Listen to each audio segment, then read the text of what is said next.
Okay, so you've seen people develop awesome things within Powerapps, but you have no idea how to start it yourself? Well, good news, you've come to the right place. My name is Jochen, I am a Power Platform consultant at Sigeka, and in this beginner level series, I am going to guide you to start using some absolute fundamental building blocks within Powerapps to create some amazing things. Let's get started. All that I will be using throughout the entire series is a licensed Powerapps environment, of course, and the Sharepoint site that I can actually reach from that environment, because that is where we will store our data. And as a quick teaser, at the end of the series, I will have built an app that allows me to order office supplies. It is a simple Power App, but fully functional and filled with some very basic Powerapps stuff. We will be tackling screens, groups, variables, collections, forms, overlays, you name it. But of course, let's start at the beginning. And the very first step is to go to make.powerapps.com and log in with your own credentials. Once you are logged in, make sure to select the correct environment in which you're going to develop your app. And then let's go to solutions, because we are going to put everything into a so-called solution. Why, you might ask? Well, a solution is basically a bundle of everything that you will develop belonging to the same app. So for example, we're going to make our app. Should we make some, let's say, Power Automate flows to go with the app, we can also put those into the same solution, and that will make it very handy to export the entire solution at once and to import it into another environment. So of course, I am going to start with creating my own solution called Office Ordering Supplies. A publisher, you could select a default publisher right here, or you could make your own by going New Publisher. Display name will just be my name. The same thing goes for the name field, only make sure you delete a space if you have one, because he won't accept that. Description can stay empty, prefix is just my initials. This is okay, and press save. And now it will appear in this dropdown, and I'm just gonna pick it. My version is okay, and I'm gonna go create. Now at this point we have an empty solution, which is awesome as a starting point, because now we can start putting stuff into the solution. And you guessed it, we are gonna create our app next. Go new up top here, app, canvas app. The app name will be Office Ordering Supplies app. And I'm gonna go with a tablet format. More on that later. Create. Now this automatically takes us to the Powerapps editor, which is exactly what I wanted. Skip for now. But before I actually start adding stuff to my canvas, which you can see right here, I want to show you this. Go to Settings, Display, and you saw that I chose the tablet format when I created the app. Well, all of these things in the display menu are kind of related to that. And I'm not going to go into too much detail because you can see the description of every property right here. But one golden tip, if you want to format or orientate your app in a certain way, do it at the very beginning of your development. Don't get me wrong, it's not impossible to come in here and change it later on, but I can guarantee you if you have filled your canvas with all sorts of controls, it might mess things up when you start changing these settings. So I'm just gonna leave it for now. Landscape orientation, 69 size, perfecto, close window. Now the Powerapps designer has a lot of different components, which I'm not gonna explain into too much detail yet, because we will simply be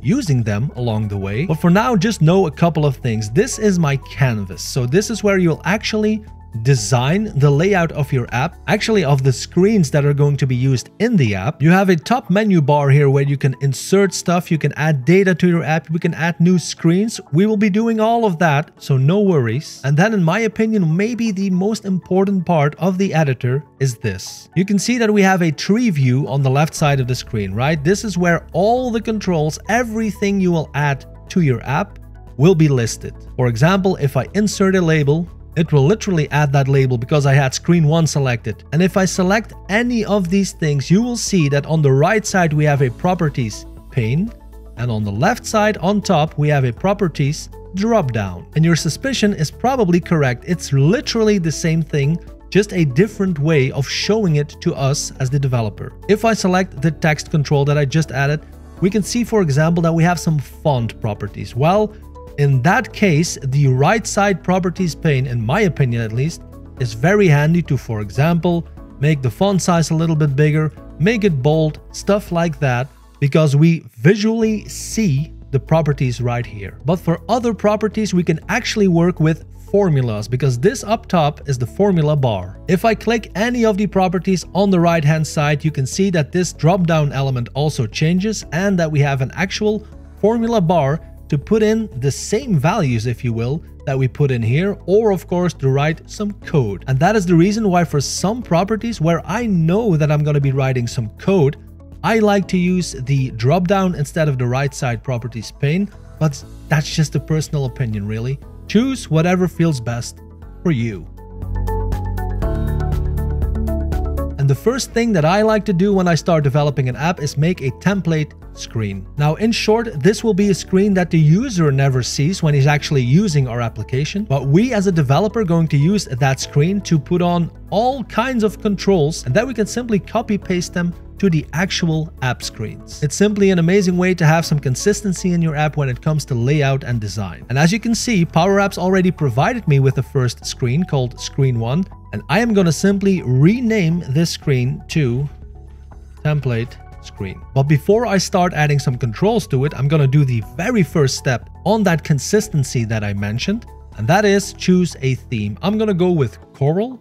And this means when I now start inserting stuff like, for example, a button, that button already has a certain color, and a certain color when I click it. Of course, we can always tweak it, but the basic styling is done for all the controls that we will be adding to this template screen. So we already have a label and a button, but I'm going to change a little bit on the layout of this button because I want those corners to be a little more rounded. We can do that by changing our border radius, for example, to 100. And I'm also going to make this text a little bit bigger, so we'll need the font size property to, let's say, 18. There we go. Next thing I'm going to add is a rectangle, and you will find those, well, you can start searching here if you want to, but a very handy thing is the search bar. So just type in rectangle, click it, and there we go. So I'm placing it right here, and I want a second one like a hollow rectangle with a transparent body, but just the border that has the same color. So what I could do is insert another one just the exact way that I did before, or I can just copy paste the rectangle that I already have. So I'm going to select it, right click, copy, right click here, paste. Now we have two rectangles identical to each other. First thing that I now want to do is find out which color this is. So I'm going to select the rectangle, go to my fill property, copy this value, which is a color value, go to my border color property, paste the value again. Of course, now you won't see any difference yet because our border thickness is set to 0. I'm going to change that to 2, and we're going to make our fill color. So go back to the fill property, not this one, but just type in transparent. There we go. Next thing I'm going to add is a date picker, which is this control right here. I'm just going to put it there. I'm not going to really change anything about it, I think, except for the border, because I want that to be the same color as our rectangle. So select the rectangle, and by the way, if you see these properties that are like in bold compared to the other ones, that simply means that the value for that property differs from the default value that Powerapps already had given to that control. So let's find the border color property again, copy the value, go to our date picker, border color, same property, paste, not enter, just click away, boom. Same color. Two more things I'm going to add: a vertical gallery and a horizontal gallery. If you have no idea what a gallery is, no worries, we'll cover all of that in the upcoming videos. By the way, guys, if there is something that you really want me to include in this beginner series, drop a comment below, and while you are there, check out a link that I put down in the description that has a perfect explanation for every single available formula that Powerapps provides us. Because there are a lot of them, we're not going to use them all, spoiler, but that is a very good link just to have some understanding of what can be done with some default functionality built within Powerapps. So let's add our vertical gallery first. Insert, use the search bar, don't make it too hard on yourself. Blank vertical gallery is the one that I want, and this is what happens. We'll ignore this for now. As I said, we will tackle all of that later on. I'm just going to resize this a little bit. And again, the only thing I'm going to change is the border again. So I'm going to select the gallery, not the element of the gallery, the whole gallery. Go to the border color property, replace this with the value that we copied. And of course, make sure that you have the border thickness set to 2 or to whatever you like. And I'm going to do the exact same thing for the horizontal gallery. So insert, horizontal, nope. There we go. Blank horizontal gallery. Click, resize and reposition. Select the whole gallery, border color property, replace this with the copied value, and of course make sure that we have 2 again as our border thickness. Template screen done. Before we move on to the actual app screens that we're also going to build in today's video, I want to show you this. If you want to save your app, just go here, right up top, press save. You will ask for the name, which we kind of already gave it when we created it. Save, and when this little thing is done, there we go. Our app, for the very first time, is now saved. If I go back by pressing this button, leave, this takes me back into my solution screen, and as you can see, the app, luckily, is actually there. 2 things I could do now. I can go back into edit mode by doing this or pressing this button, or I can actually try and play the app. So actually launch it as a user in the end would also do. Just click the 3 dots and hit play or press this button. Let's try it out. And as you can see, this is our template screen. Of course, we can't do anything in it because we can click this button, we can scroll this scroll bar, but nothing happens because we didn't do anything. But at least it shows that our app is saved and is basically ready to be used. And you can see that it opened it in a new tab in my browser. So I'm just going to close this one and I'm going to go back to edit mode. Now, before we can design the layout of the 3 screens that the app will actually show to the user, we need to add those screens first. So up top here, new screen, blank, and do this 3 times because we're going to need 3 screens. And let it be a best practice that if you add stuff to your tree view or to your app, that you immediately rename it. So I'm going to rename these screens to home screen. The second one will be new order screen.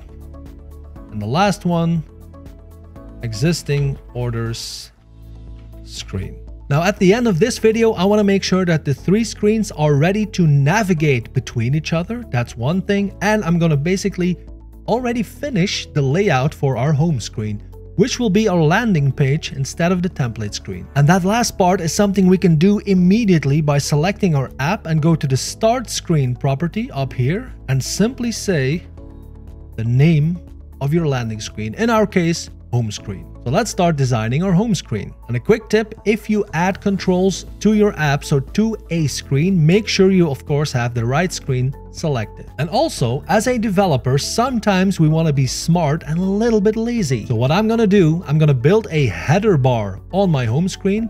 And when that is done, I'm going to simply copy paste it to my new order and my existing order screen as well. And for that header, I will need a couple of things that I already defined on my template screen. I'm going to need this rectangle, so copy, paste. I'm using Ctrl-C, Ctrl-V by the way. Feel free to do it however you want. You can also use the 3 dots here or right click it.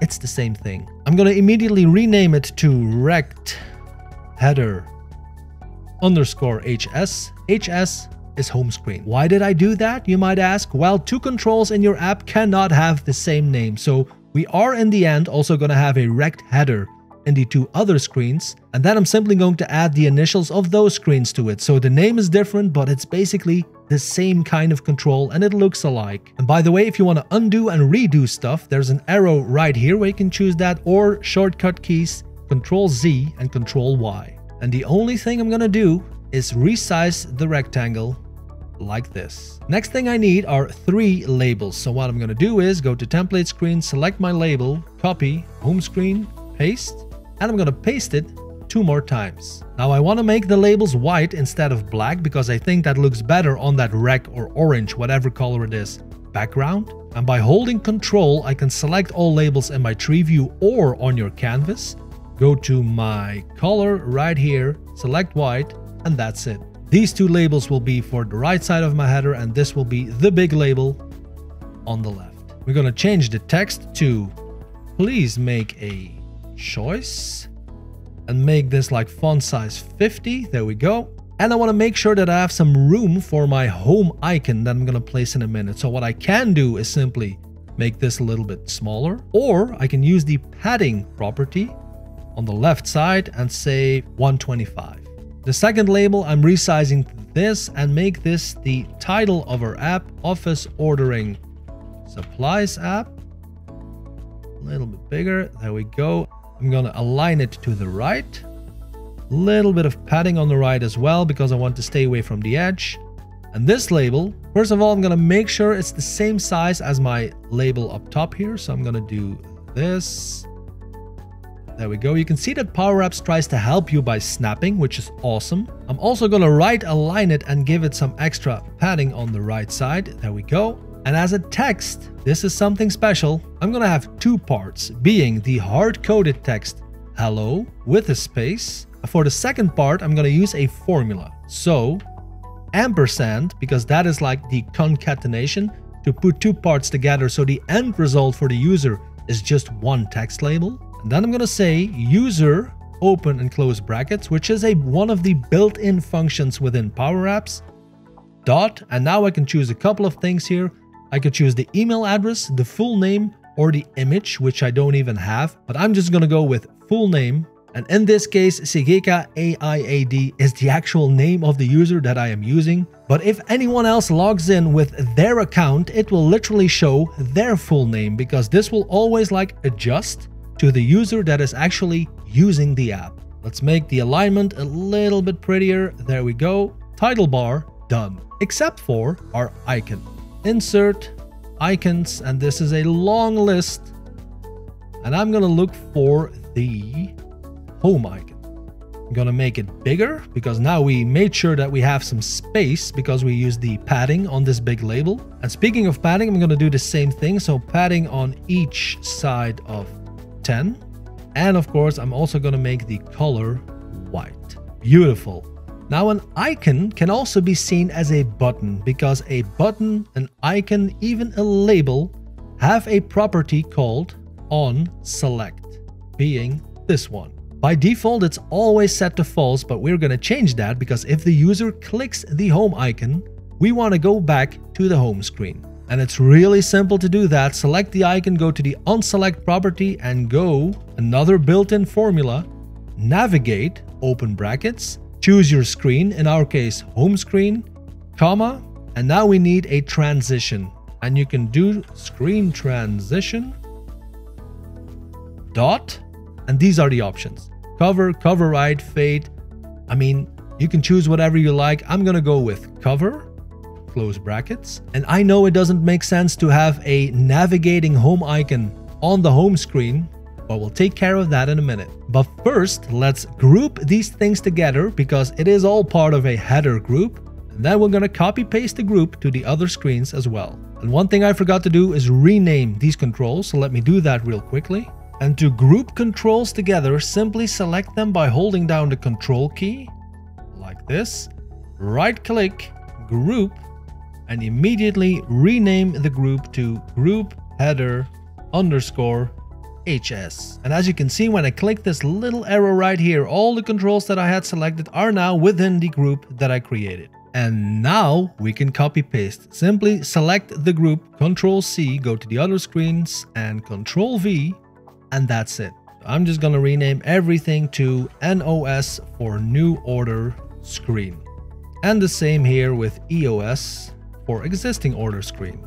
So now we have the home icon on the other screens as well, which means at this point we no longer need, or at least need to see, this home icon on the home screen. So what I can do is select the icon control, go to the visible property and simply say false instead of the default value that is true.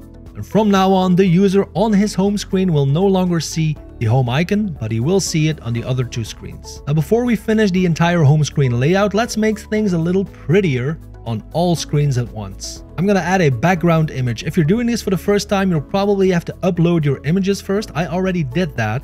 I'm gonna select my background image and make sure this is set to fill, at least in my case, because I think the default value is fit. Let's do the exact same thing for the other two screens.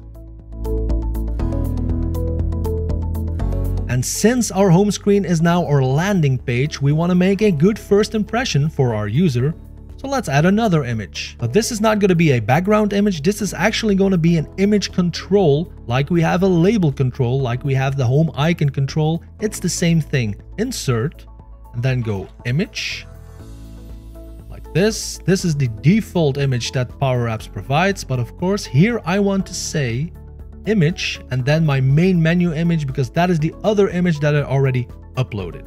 Two things I want to change. I want to also have the rounded corners that I will have on my buttons that will be on the left side in a minute as well. So border radius 100. Let's resize it a little bit like this. And the transparency is a number between 0 and 1. I'm going to go for the bang in the middle, 0.5. There we go. Last thing I'm going to do in today's video is make sure we have two buttons that allows the user from the home screen to navigate to the other screens, and of course with the home icon that is still visible on the other screens, he can navigate back to the home screen. And now that I see it, one thing I forgot to do is to change the label, of course, on our new order screen. This will probably be something like create your order, and on the existing order screen I'm literally gonna say, you can double click it by the way, or select the label and go to the text property. It's the same thing. Existing orders. So two buttons. We already had a button, remember? Template screen, select the button, copy, home screen, paste it twice. Let's make this a little bit bigger.